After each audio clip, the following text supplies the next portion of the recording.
Imagine waking up in a world where the sea is silent. No ships cross the horizon, ports stand empty, and cranes that once rose like giants of steel now remain completely still. At first glance, life appears normal. Cars still drive by, stores still have products on their shelves, and no one seems alarmed yet. But what no one realizes is that at that very moment, the arteries that keep our world alive have just stopped beating. Cargo ships aren't just transport vessels. They are the circulatory system of the global economy.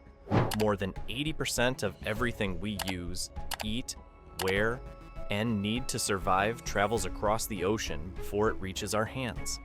If all ships stopped at the same time, the world would experience an impact so deep and devastating that within hours, financial markets would panic, currencies would lose value, and nations would begin calculating how many days of food they have left before shortages begin.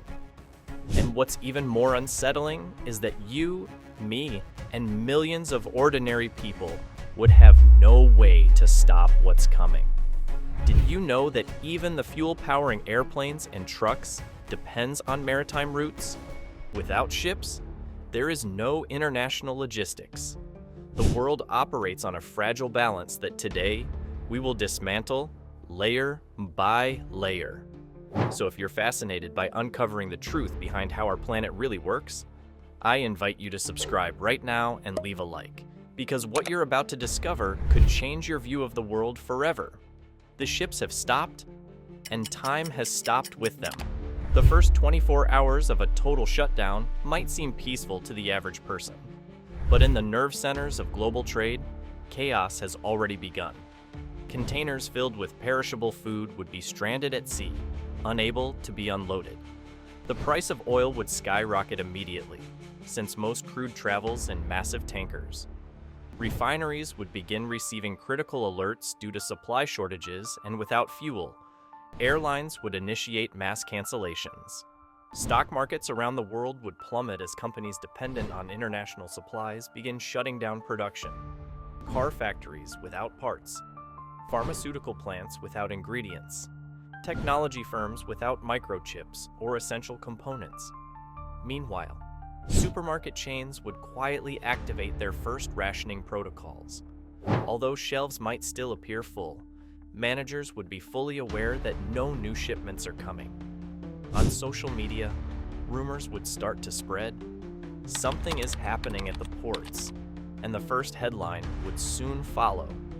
Global maritime trade comes to a halt.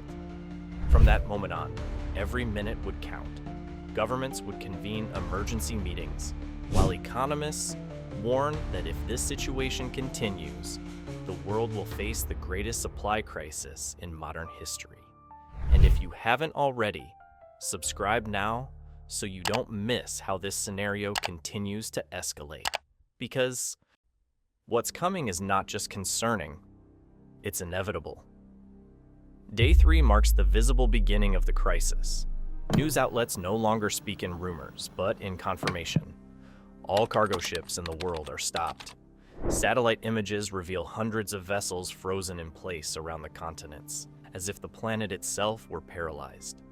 Supply chains begin to fracture, and everyday citizens start to feel the impact.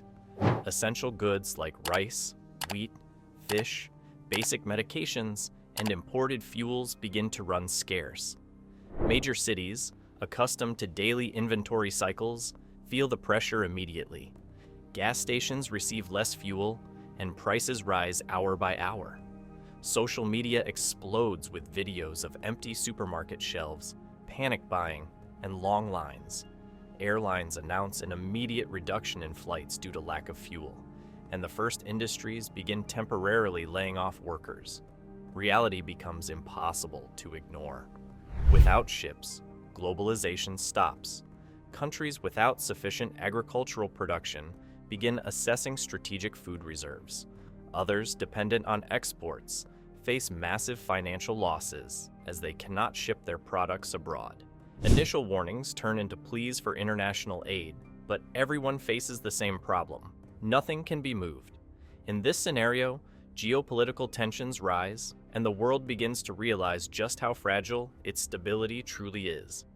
If this situation is already leaving you breathless, stay until the end and don't forget to subscribe, because the worst has yet to come. After a full week without maritime movement, the crisis becomes a historical turning point. The most powerful governments on Earth activate national emergency measures, not to prepare for war, but to confront the shortage of food, energy, and medicine. Strategic reserves begin to run out rapidly. Countries that depend on international trade to feed their populations start considering consumption restrictions and price controls. Central banks attempt to stabilize their economies, but markets know the truth. Without ships, there is no trade. Without trade, there is no economy. Factories shut down on a massive scale. Unemployment skyrockets, and global production collapses. Port cities, once bustling with activity, turn into ghost towns. Social tension rises. Reports of looting emerge in areas where food supplies have dwindled, and citizens start demanding answers. Meanwhile, the environment experiences a strange phenomenon. Global emissions drop drastically due to the reduction in maritime transport. But this ecological breath of relief does not bring hope, only uncertainty. The supply chains that support modern life have been broken, and there is no alternative capable of transporting the sheer volume of goods carried by ships. The world now understands that its stability has always depended on something it never truly valued: the silent work of the giants of the sea. And the final impact of this breakdown has yet to be seen. When the reactivation of ships is finally announced, the world would not breathe a sigh of relief immediately. Restarting maritime trade would not be like flipping a switch. It would be a slow and complex process. Ports would have weeks-long waiting lists to accommodate the backed-up vessels. Containers would need to be reorganized, routes reestablished, and contracts renegotiated. The psychological impact would remain. Millions of people would have realized for the first time how fragile the structure that supports modern life truly is. The lesson would be clear. Ships are not optional. They are the backbone of civilization. And even though the world would resume operations, nothing would ever be the same. Governments would begin investing in self-sufficiency. Companies would look to stockpile instead of depending on constant shipments, and citizens would demand answers on how to prevent such an event from happening again. This scenario forces us to reflect. Have we built an economy so efficient that it has become vulnerable? What if next time it's not a temporary shutdown, but a permanent decision? Modern civilization floats on steel and sails on the oceans.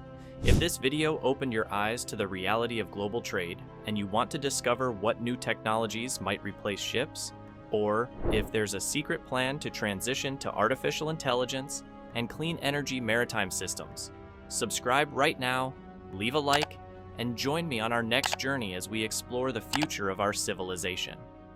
Because understanding what holds the world together is the first step in preventing it from falling apart.